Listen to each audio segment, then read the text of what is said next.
Baik, pada kesempatan ini saya akan menjelaskan mengenai tata tertib.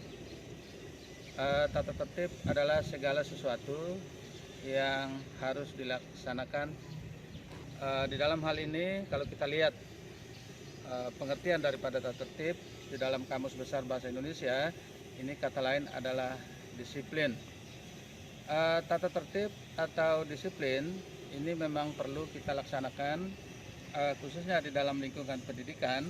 Tujuannya supaya kegiatan di dalam proses belajar mengajar dapat berlaksana dengan baik. Pada kesempatan ini berkaitan dengan tata tertib, ini kita lihat di dalam Undang-Undang Nomor 20 Tahun 2003 tentang Sistem Pendidikan Nasional. Kemudian di dalam ketentuan pemerintah atau peraturan pemerintah nomor 19 tahun 2005 tentang standar pendidikan nasional. Pada kesempatan ini mengenai tata tertib yang berlaku di SMK Negeri 2 Jambi. Yang pertama adalah tata tertib masuk sekolah. Jadi untuk kegiatan masuk sekolah, yang pertama adalah masuk sekolah jam 7.30. Diharapkan kepada siswa sebelum jam 7.30 atau 15 menit sebelum bel berbunyi, siswa harus sudah berada di lingkungan sekolah. Kemudian yang kedua, bagi siswa yang terlambat kurang dari 5 menit, ini diperbolehkan mengikuti pelajaran atas seizin daripada guru piket. Kemudian yang ketiga, bagi siswa yang terlambat lebih dari 10 menit, itu kita sarankan supaya kembali kepada orang tuanya atau kembali di rumahnya masing-masing dan mereka bisa belajar di rumah. Kemudian yang keempat, bagi siswa yang 3 kali berturut-turut terlambat atau tidak masuk sekolah, itu harus dipanggil orang tuanya, baik dilaksanakan oleh guru bidang studi, wali kelas, BK atau BP, maupun oleh wakil kesiswaan. Kemudian di dalam kegiatan proses mengajar 1 tahun, selama 1 tahun, itu kehadiran siswa minimal harus 95%. Apabila siswa kehadirannya kurang dari 95%, ini nanti akan mengurangi kenaikan kelas. Kemudian yang kedua adalah tertib berpakaian sekolah. Jadi diharapkan kepada seluruh siswa agar memakai seragam sekolah sesuai dengan standar yang ditentukan oleh sekolah. Untuk hari Senin, seluruh siswa mulai dari kelas 1 sampai kelas 3 diharapkan berpakaian putih abu-abu lengkap dengan atribut OSIS-nya. Kemudian untuk hari Selasa, bagi siswa baru, khususnya anak kami siswa baru, diharapkan berpakaian putih biru. Kemudian yang kelas 2 dan kelas 3 berpakaian batik. Kemudian untuk hari Rabu, bagi anak-anak kami siswa baru kelas 1 tetap berpakaian putih biru. Kemudian kelas 2 dan kelas 3 diharap memakai pakaian jurusan. Kemudian untuk hari Kamis, anak-anak kami bisa berpakaian pramuka.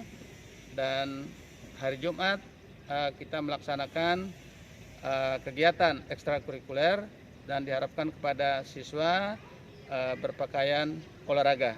Ini kalau berlaku apabila kita melaksanakan full day. Tetapi kalau misalnya kita tidak melaksanakan full day, berarti hari Sabtu baru kita berpakaian olahraga. Kemudian yang ketiga adalah tertib di lingkungan sekolah. Jadi di lingkungan sekolah juga kita harus menjaga ketertiban bersama. Jadi tujuannya supaya proses kegiatan belajar mengajar bisa terlaksana dengan baik. Contoh di lingkungan sekolah diharapkan kepada anak-anak kami, yang pertama para siswa diharapkan membuang sampah pada tempat-tempat yang telah ditentukan. Kemudian yang kedua, diharapkan kepada siswa tidak boleh merusak ya, fasilitas-fasilitas sekolah, misalnya mencoret-coret dinding, kemudian meja belajar dan lain-lain sebagainya. Kemudian yang ketiga, di lingkungan sekolah juga siswa dilarang tidak boleh merokok atau melakukan hal-hal yang mengganggu ketertiban di dalam proses belajar mengajar.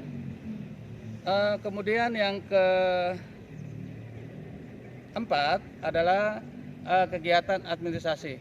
Jadi kegiatan administrasi ini mungkin tentang pembayaran uang SPP dan lain-lain sebagainya.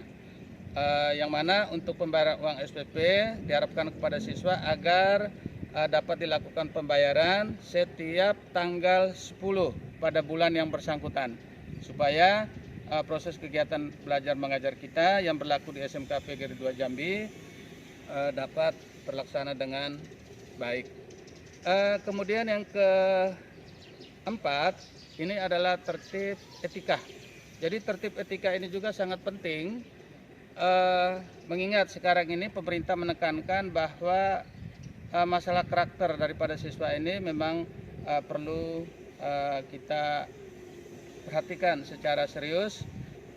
Yang pertama, siswa harus menghormati guru, karena guru ini adalah sebagai orang tua, guru adalah sebagai pendidik yang patut harus dihormati dan dihargai. Kemudian siswa juga harus menghormati teman-temannya, artinya antara rekan-rekan sesamanya itu harus saling menghormati dan saling menghargai antara yang satu dengan yang lain. Inilah beberapa hal yang saya sampaikan di dalam tata tertib atau disiplin, sehingga apabila terjadi pelanggaran-pelanggaran seperti tata tertib atau disiplin yang telah disebutkan di atas, ini pasti dikenakan sanksi. Mungkin sanksi yang pertama adalah pemanggilan orang tua, baik dilaksanakan oleh guru yang bersangkutan, wali kelas, guru BK atau BP, kemudian kesiswaan, dan kepala sekolah. Jadi pemanggilan-pemanggilan kepada siswa yang melakukan pelanggaran terhadap tata tertib ini dapat dilaksanakan secara berjenjang. Artinya prosesnya mulai dari guru bidang studi, kemudian berlanjut nanti kepada kepala sekolah. Kemudian sanksi yang kedua, artinya siswa yang dipanggil ini juga kita harapkan membuat suatu perjanjian atau pernyataan dengan meterai.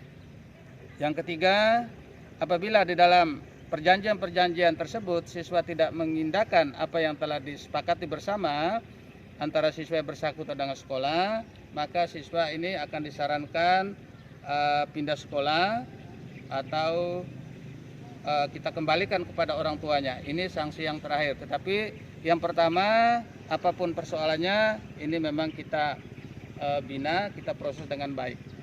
Tujuannya supaya agar siswa ini dapat memahami, dapat mengetahui tentang hak dan kewajibannya. Karena antara hak dan kewajiban ini harus berjalan seimbang. Kemudian pada kesempatan ini juga berhubungan dengan sekarang situasi, boleh dikatakan bahwa situasi ini adalah situasi dunia atau situasi internasional atau nasional. Kita semua harus menjaga sekarang ini yang melanda dunia atau melanda keadaan kita, kehidupan kita adalah yang kita hadapi sekarang adalah virus COVID-19. Jadi di sekolah juga telah melaksanakan pencegahan terhadap COVID-19 ini sesuai dengan saran atau standar daripada kesehatan.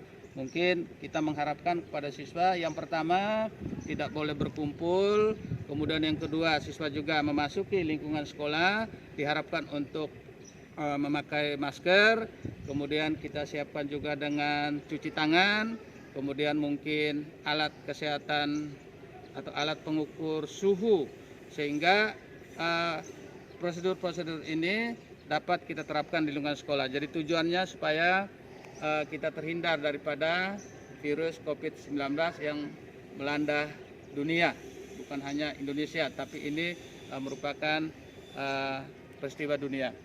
Mungkin inilah sedikit tata tertib yang berlaku di SMK Negeri 2 Jambi. Akhiri, wassalamualaikum warahmatullahi wabarakatuh.